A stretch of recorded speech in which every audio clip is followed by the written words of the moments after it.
It's been 31 days since the murder of George Floyd, and for 31 days people have been in the streets, protesting against police brutality and murder of black people by police.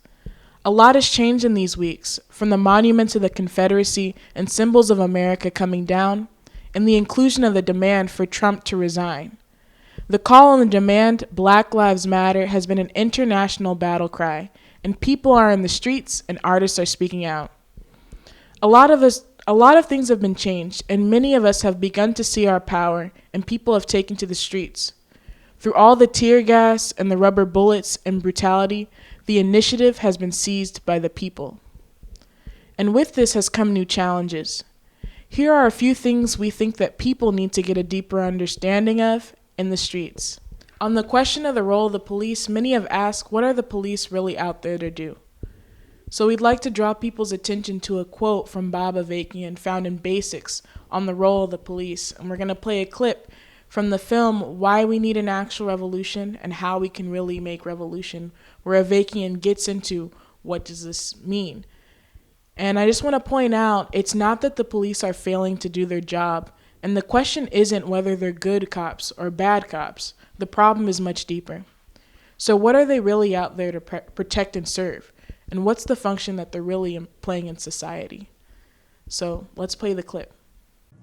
Under slavery, it was the armed patrols and militias, organized by the slave owners, that hunted down slaves who rebelled or just tried to escape, and terrorized the masses of black people as a whole. After slavery, with Jim Crow segregation, it was the Ku Klux Klan, together with local sheriffs, who largely played this role. Today, in the conditions in which masses of black people in the ghettos of the inner cities find themselves, the role that was played in the past by the slave patrols and then the Ku Klux Klan and local sheriffs is now carried out by heavily armed urban police forces. This is a big part of the overall role of the police, which, as I said in Basics 124, is not to serve and protect the people. It is to serve and protect the system that rules over the people, to enforce the relations of exploitation and oppression, the conditions of poverty, misery, and degradation into which the system has cast people and is determined to keep people in. The law and order the police are about, with all their brutality and murder, is the law and order that enforces all this oppression and madness. So that was from the film Why We Need an Actual Revolution and How We Can Really Make Revolution. And the quote that he mentions, Basics 124, is actually found in this book. You can get it online, and we're going to include the description down below. But we encourage people to get a copy of the book itself, step in, watch the film, and continue to deepen their understanding. And I just want to say, all this goes back to the reality that we're being ruled over by a system with a name, capitalism, imperialism, and that the police are out there as enforcers of that system. The other thing I'd like to point to is the question of black and brown unity. In the past weeks, we've seen how the need for black and brown unity has presented itself. And in the last episode, we showed footage from a protest called by the RevComs and other forces working on forging unity between black and brown people in opposition to the pull to divide one another as part of deepening the overall movement and working towards making revolution. Since then, other protests have been called and brought together fighting for unity, and this is important and it needs to grow. So now we're going to show some footage from the protests of how the RevComs all over the country are working on this situation.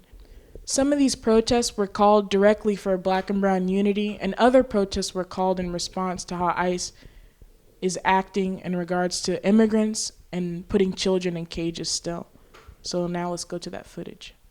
The law and order the police are about, with all of their brutality and murder, is the law and order that enforces all this oppression and madness. So with that being said, it's not about individual cops or this cop did something. It's what they represent as an institution, you know? There's no good reason why they come out of here murder black and brown people all the time and they never go to jail for it. You know, they say Black Lives Matter, then how come all the horrific shit happens to black and brown people?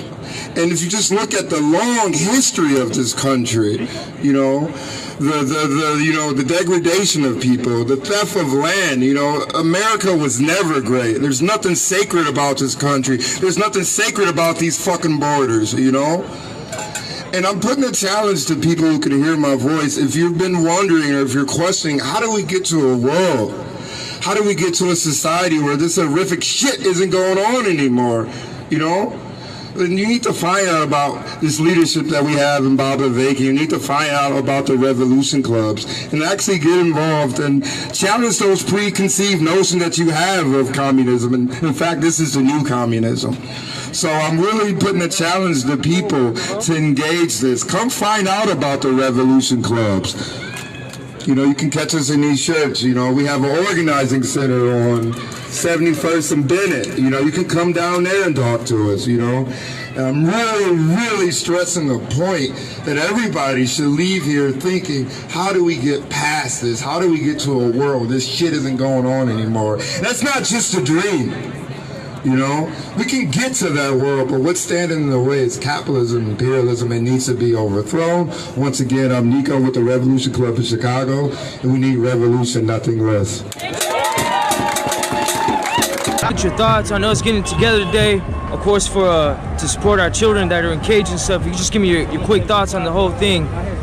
Well, a system that puts children in cages is a system that needs to be gotten rid of at the soonest possible time, and we're getting organized to overthrow this system. And I think it's the time right now for everybody who's stepping out, who's kind of waking up from the sleepwalking that's been going on for years since Trump's been in office, but actually since the foundation of this country, to like lift our sights, but to actually stand firm on the fact that we're up against a system that its nature is to exploit, to oppress, to brutalize, and to degrade people here and all over the world. And we got to get organized to bring this system down. And there's a strategy, there's leadership. We call on everybody to get into Baba Vaki and to go to the website RevComs.us. There you but go. we got to come together. Yeah, let them know. To actually be a part of bringing them down, because there isn't us and them, and this is the only way. There's no way of reforming the system that's actually going to deal with the enormous crimes against humanity. And that's what we're calling out on people to be part of, and that's what you should be part of. That's what everybody should be part of who doesn't want to spend another day with all these outrages and all this crime. There's a way out. I am part of the Revolution Club, and my goal is to try to recruit as many people as possible for a possible day when we can really have a revolution, where we can really get rid of this system that is doing nothing for the people. You know, that's my goal. But as long as we can move together without being divided towards that goal of dismantling this system, I'm 100% with you. 100%. And one thing for certain, we cannot allow these children and these families, you know, to be relocated, murdered, and to be displaced. You know, to my friends, my comrades that called us out here this morning, man, I love you. You know, love you. Keep up the fight. Brother to the people. This movement has already put Trump in a fucking bunker. Let's drive him out the White House. And from there, go on to make revolution and get to a society where black people, brown people, people all over the world, people of different sexual orientations can actually live a life worthy of human beings. Now to go back to the question of what the police have been doing. The reality is that they've continued to murder, even after this uprising of people. From Rayshard Brooks in Atlanta to Tony McDade in Tallahassee and others. And on June 18th, here in California, in Gardena, a local sheriff chased a young man in a parking lot of an auto shop and gunned him down. This young man was Andres Guardado. He was only 18 years old. He was loved by many, and his family recognized him to be someone who was hardworking and caring, and his life was stolen. In the face of this, protests were called, and people called for black and brown unity and an end to murder by police. And this brought together family members of Andres and other victims of police brutality who had their families' lives stolen, both black and brown, and many others came, including the RevComs. People marched to the precinct, and what did the sheriffs do in the face of this protest? Did they listen to what people had to say? Did they apologize or have any remorse for murdering this 18-year-old? No. They shot at the family, they tear gassed the protesters.